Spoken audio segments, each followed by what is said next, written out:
लेकर आप हमारे बीच आए हैं।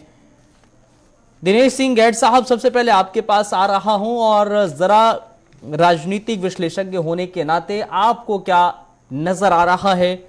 एक तरफ मॉनसून सत्र चल रहा है, वहां हंगामा हो रहा है, विपक्ष कुछ मांगों को लेकर अड़ा हुआ है, प्रधानमंत्री से बयान का जिक्र कर रहा है कि संसद के अंदर बयान दिया जाए, इस्तीफे की मांग मणिपुर के मुख्यमंत्री की कर रहा है लगातार। दूसरी ओर भारतीय जनता पार्टी 2024 के लिहाज से पूरी तरीके से तैयारियां कर चुकी है और इसको अमली जामा पहनाने के लिए बाकायदा प्रधानमंत्री नरेंद्र मोदी ने कमान संभाली है। तो क्या इस वक्त भारतीय जनता पार्टी पूरे 2024 के मोड में पूरी तरीके से आ चुकी है? नमस्कार अब्दुल्ला जी, बिल्कुल 2024 के मद्देनजर जो है जो पीएम मोदी ने कमान संभाली है, तो उसी के मद्देनजर बहुत सारी चीजें की जा रही हैं, जिसमें जैसे आपने बताया कि 35 से 40 सांसदों के समूह बनाए गए हैं, करीब 10 समूह, जिनकी अगले तौर पे समीक्षा बैठक जो है वो होगी और 25 तारीख से बैठकें शुरू होने वाली है इनसे मीटिंग में। और उसके अलावा एक चीज आपको और बता दूं कि बेहतर समन्वय के लिए भाजपा ने इससे पहले भी पूरे देश को 4 जोन में बांट दिया था, जिसमें कि बेहतर संतुलन और बेहतर जो समन्वय जो है नेताओं के साथ हो चुके हैं। और उनके जो जैसे कि उसमें सिर्फ भाजपा थी, अभी एनडीए से बेहतर की जो अपने घटक दल है उनके साथ बेहतर समन्वय के लिए और उनके सांसदों के साथ भी जैसे कि जो भाजपा के साथ उनके साथ में अच्छा तालमेल बैठ सके और कार्यों को समीक्षा कर सके, उसके लिए किया गया। और इसके लिए तारीफ करनी पड़ेगी कि भाजपा इस मामले में बहुत मतलब कि मैक्रो और माइक्रो मैनेजमेंट जो है इनका बूथ लेवल तक बहुत मजबूत है। तो इससे विपक्ष को पार पाने के लिए अपने तरीके से मोर्चा जो है खोलना पड़ेगा या कसना पड़ेगा अपने तरीके से। तो अभी तक फिलहाल इस चीज में नजर नहीं आती इनकी तैयारी कुछ से, जबकि ये पूरे तरीके से चुनावी मोड पे बीजेपी जो है बीजेपी और एनडीए दोनों जुट चुके हैं और अपना नीचे तक बूथ लेवल तक जो कार्यकर्ता है उनको सबको मजबूत करके और एक एक चीज पे समीक्षा की जा रही है, एक एक चीज को बैठक पे लेकर के और सब ठीक कह रहे हैं। उसी के मद्देनजर से कि इसके अलावा जैसे आज उत्तर प्रदेश के अंदर ही बैठक हो रही है ऐसे, जिसमें कि बहुत सारे जिलाध्यक्ष वगैरह बदले जाएंगे चुनाव के मद्देनजर ही, जैसे कि आगे बेहतर तरीके से और तालमेल बिठाया जा सके या जो सोशल इंजीनियरिंग है उसके तहत कुछ काम किया जा सके। ठीक है, उसी प्रकार से और काफी जगह पे अलग अलग जगहों पर की जा रही है। कुल मिलाकर महेंद्र प्रकाश जी, भारतीय जनता पार्टी का जिक्र करें तो वो पूरी तरीके से इलेक्शन मोड में आ चुकी है, चुनावी मोड में आ चुकी है, लेकिन सत्र के भीतर भारतीय जनता पार्टी जो पक्ष है वो अपना रख रही है, लेकिन विपक्ष पूरी तरीके से एक मत को लेकर हंगामा करता हुआ नजर आ रहा है। और क्या लग रहा है कि अभी विपक्ष उस इलेक्शन मोड में नहीं है? तो सबको नमस्कार। मैं आज एक बिल्कुल साधारण तरीके से बात करूंगा। जनता, भारतीय जनता जो है उसका पक्ष रखते हुए, कितनी भी तैयारी बीजेपी कर ले, कितने भी हथियार निकाल ले, भारतीय जनता बिल्कुल तैयार बैठी है इनको बाहर निकालने के लिए। अच्छा, 2024 से पहले आज भी इलेक्शन करा ले तो ये आज बाहर है, 2024 तो बहरहाल होगा ही। अब मैं अपने कारण बताता हूं। अगर आप पीछे देखें 2014 में ये आवाज गूंज रही है कुछ इसमें? नहीं, बोलिए, आवाज आपकी बिल्कुल साफ आ रही है, अच्छे से आ रही है, बताइए।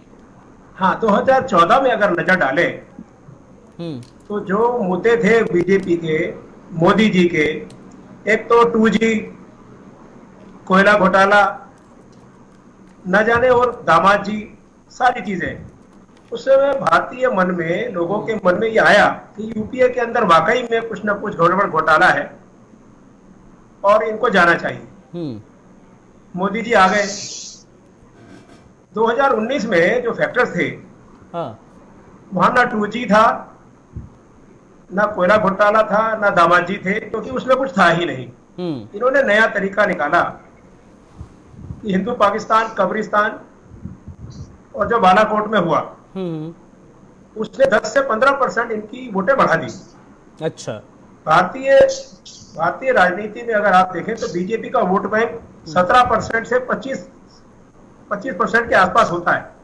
ठीक है, नहीं शहरों में इनको मैं मोहिंदर जी ये समझना चाह रहा हूं आपसे, मैं ये समझना चाह रहा हूं कि भारतीय जनता पार्टी अब बूथ लेवल पर काम करना शुरू कर चुकी है। एक एक सांसद हो, विधायक हो, कार्यकर्ता हो, उनको इस उनके जहन में ये डाल चुके हैं 2024 से पहले आप तैयारियां शुरू कर दीजिए, और खुद प्रधानमंत्री नरेंद्र मोदी इसका नेतृत्व करते हुए नजर आ रहे हैं। इसका मतलब साफ है ना कि भारतीय जनता पार्टी 2024 को लेकर बेहद गंभीर है, लेकिन विपक्ष उतना गंभीर नहीं अभी नजर आ रहा है। आपको शायद गलतफहमी है। कर्नाटक में बीजेपी की तैयारी इतनी जबरदस्त दिख रही थी। ठीक है। क्या बीजेपी कभी भी जो इलेक्शन हारती है उसमें तैयारी कम करती है? ठीक है। हर बार इनकी तैयारी, चाहे वो बंगाल हो, राजस्थान हो, मध्य प्रदेश हो, छत्तीसगढ़ हो, दिल्ली हो, ये इवेंट मैनेजमेंट कराते हैं। ठीक। खैर, मैं जो बात कहना चाहता था उसे एक लाइन में और कह दूं। आज हमारे देश के प्रधानमंत्री के पास अपना चेहरा और अपना विकास इसमें दिखाने के लिए कुछ भी नहीं है। चलिए ठीक है। भारतीय जनता इनको बाहर निकालने का मन बना चुकी। चलिए, खेमचंद शर्मा साहब, मोहिंदर प्रकाश कह रहे हैं ना चेहरा प्रधानमंत्री नरेंद्र मोदी के पास कोई चेहरा भी नहीं है अपने अलावा, और जो हिंदुस्तान की आवाम है, देश की जनता है, उसने पहले ही मन बना लिया है। भले ही आप कितनी भी तैयारी कर ले, कर्नाटक में भी आपने तैयारी की थी, लेकिन वहां क्या हुआ? देखिए, इनको पूछिए, भारतीय जनता पार्टी के पास चेहरा ना की बातें करते हैं और ये कहते हैं कि वहां पे सिर्फ मोदी जी का चेहरा, उसके अलावा कोई चेहरा नहीं है। हाँ। आप ये बताइए, चलो मान लिया आपकी बात सही भी है, तो एनडीए के पास तो आदरणीय प्राइम मिनिस्टर मोदी जी का चेहरा है, तो पूरे देश में हर जगह एक्सेप्टेबल है, हर जगह उसकी सराहना की जाती है, हर जगह उनकी सपोर्ट मिलती है, हर जगह उनकी उपकारिता है। आपके पास कौन सा चेहरा है? आपके पास कौन सा नेता है? आपके पास कौन सी नीति है? आपके पास कौन सा रोड मैप है? एक बार अपने गिरेबान में देखें। भारतीय जनता पार्टी में नीति की कमी है, ना नेताओं की कमी है। भारतीय जनता पार्टी में बहुत सारे ऐसे लोग हैं जो नेतृत्व कर सकते हैं। आज हमारे पास सर्वोत्तम नेतृत्व है आदरणीय प्राइम मिनिस्टर मोदी जी के नेतृत्व में, और हम उनके नेतृत्व में काम कर रहे हैं, और हम काम करते भी जा रहे हैं, और हमने दिखाया है कि हम काम कर सकते हैं। हम वो कर सकते हैं जो 65 साल में कांग्रेस नहीं कर पाई। हम वो कर सकते हैं जो आज की जरूरत के हिसाब से हम आज 4 गुना स्पीड से इंफ्रास्ट्रक्चर का डेवलपमेंट कर रहे हैं, तो आदरणीय प्राइम मिनिस्टर मोदी जी की वजह से कर रहे हैं, उनकी सरकार की वजह से कर रहे हैं। सेनाओं को रफेल किया जा रहा है, मजबूत किया जा रहा है, बॉर्डर इंफ्रास्ट्रक्चर को मजबूत किया जा रहा है, तो आदरणीय प्राइम मिनिस्टर मोदी जी की वजह से। लेकिन खेमचंद शर्मा साहब, क्या आपको ये नहीं लगता कि प्रधानमंत्री नरेंद्र मोदी का चेहरा नो डाउट बड़ा चेहरा है, और उनके चेहरे पर चुनाव, आप कोई छोटा चुनाव हो या फिर एमएलए का चुनाव हो या सांसदी का चुनाव हो, उनके चेहरे पर लड़ा जाता है और उसका इफेक्ट भी देखने को मिलता है। लेकिन हाल ही के दिनों में जो विपक्ष, अपोजिशन एकजुटता देखने को मिली और जो नाम रखा गया इंडिया शब्द,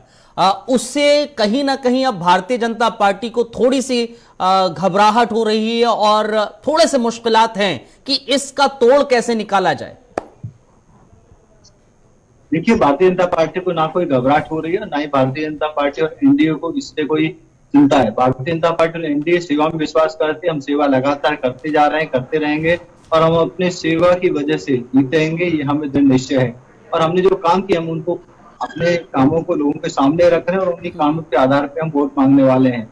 और जो ये कांग्रेसी है, पूरी तरीके से घबराए हुए हैं, परेशान है, और सिर्फ कर्नाटक एग्जांपल देते हैं। कर्नाटक से पहले क्या प्रदेशों में चुनाव नहीं हुए? तो यूपी और उत्तराखंड में चुनाव नहीं हुए? देश में माना जाता है जिसके हाथ यूपी है, जिसने यूपी जीती उसने देश जीता। तो यूपी किसने जीती? आप तो 2019 की बात करते हो, तो यूपी में इलेक्शन तो 2022 में हुए, उत्तराखंड में इलेक्शन 2022 में हुए। किसने जीता? जोरदार तरीके से जीता। बहुत सारे मोहिंदर जी, यूपी उत्तराखंड का आप लोग जिक्र, आ रहा हूं दिनेश जी आपके पास भी। मोहिंदर जी, यूपी उत्तराखंड का आप लोग जिक्र नहीं करते हैं, आप लोग सिर्फ कर्नाटक का जिक्र करते हैं जहां आप लोगों ने जीत हासिल कर ली। नहीं नहीं नहीं नहीं, आपको शायद गलत लग गया। मैंने ये कहा था मोदी जी के पास अपना चेहरा भी नहीं है दिखाने के लिए अब। अच्छा, जहां तक हमारा तो चेहरे की बात है, इंडिया यानी भारतीय जनता का चेहरा है हमारे पास। हमारे पास भारतीय जनता का जो है वो समर्थन है। हमारा जो नाम है वो अपने आप को सार्थक करता है कि हम पूरे हिंदुस्तान के हैं, हम हिंदू मुसलमान के नहीं हैं। लेकिन उसी इंडिया में जब नामकरण होता है, उसी में ही आपके विपक्षी दल के कुछ बड़े नेता नाराज हो जाते हैं। कोई नाराज नहीं है, कोई भी नाराज नहीं है। आज को जनता पार्टी जो भारत की है, ये भारतीय जनता पार्टी जिन्होंने नाम दे दिया, ये जो कुचक्र चलाने में माहिर है। इनको अफवाहें फैलाने में मास्टरी है। हम्म। आप ये देखिए कि टेलीविजन पर मणिपुर में जो हुआ, मैं छोटा सा एग्जांपल देता हूं। हाँ। क्या दो बातें हैं, या तो इनको मालूम नहीं पड़ा वहां क्या हुआ, या उनको मालूम था जिन्होंने बताया नहीं। दोनों ही बातें बड़ी भयावह हैं। अगर नहीं पता था तो फिर मणिपुर में क्या हो रहा है, ये भारतीय जनता पार्टी छोड़िए, इनको तो प्रधानमंत्री को एक भी दिन रहने का राइट नहीं है। अच्छा।